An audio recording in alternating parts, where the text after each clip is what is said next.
Selamat datang di channel Hashtags. Pada video-video yang lalu, kita udah belajar Microsoft Word sebagai aplikasi untuk mengelola kata. Sekarang saatnya kita bahas aplikasi pengelola angka dan data, yaitu Microsoft Excel. Banyak banget tempat kerja yang mengharuskan pegawainya untuk bisa menguasai penggunaan Microsoft Excel. Karena banyak banget fungsi-fungsi yang memudahin pekerjaan-pekerjaan kantor seperti perhitungan gaji, absensi, sales order, laporan keuangan, dan hal-hal lain yang kompleks. Kita mulai dari rumus-rumus yang ada di Microsoft Excel. Hal pertama yang perlu diketahui sekarang adalah row dan column. Row adalah baris vertikal, dan column adalah kolom secara horizontal.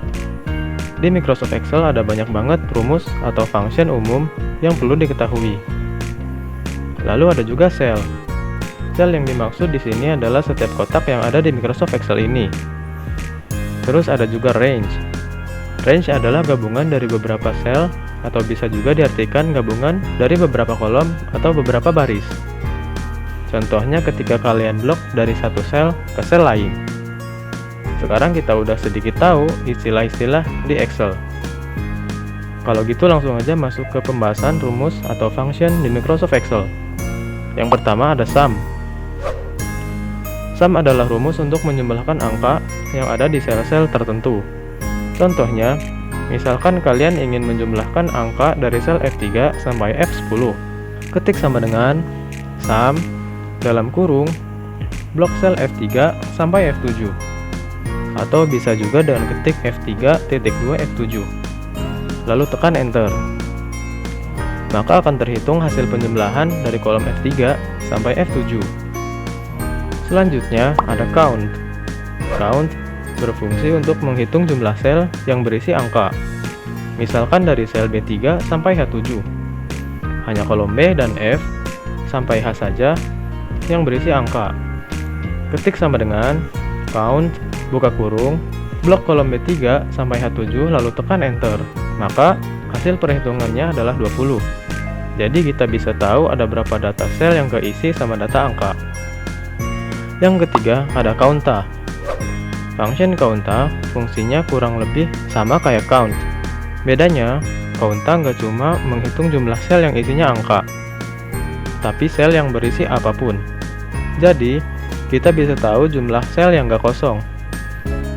Rumusnya adalah sama dengan counta dalam kurung blok semua sel yang berisi data, lalu enter.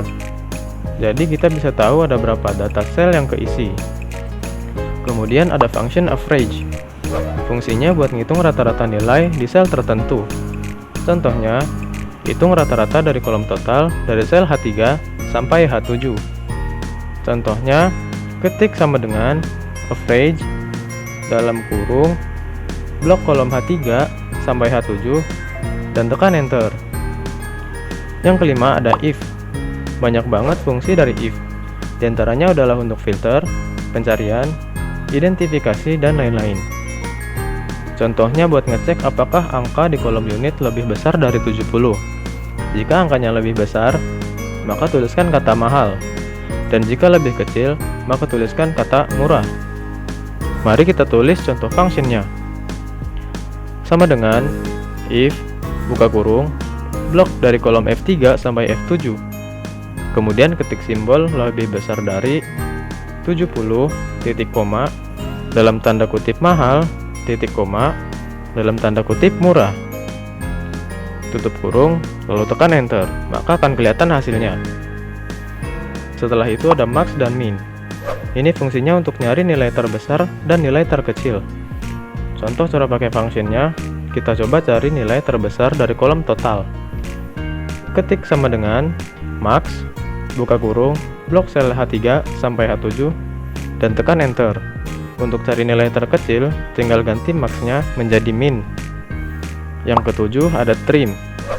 Terkadang ada data yang nggak bisa diproses karena ada spasi berlebih di dalamnya. Ini bisa jadi error pas proses kalkulasi. Disinilah guna dari rumus trim. Jadi, rumus trim ini bisa ngapus spasi berlebih yang ada di dalam sel.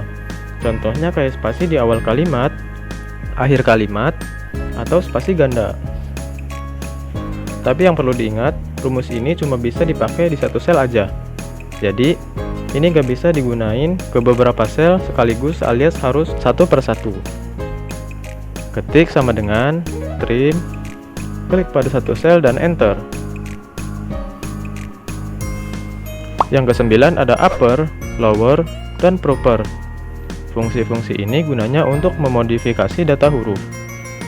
Upper untuk bikin huruf jadi kapital semua, lower untuk huruf kecil, dan proper fungsinya buat jadiin huruf pertama pada setiap kata jadi kapital. Untuk sekarang, cukup sampai sini dulu pembahasan Microsoft Excel-nya. Ikuti terus video-video selanjutnya yang bakalan ngebimbing sampai tuntas dari pemula sampai tingkat lanjut. Thanks banget buat yang udah nonton. Kalau video ini bermanfaat buat kalian, silahkan like, komen, dan subscribe.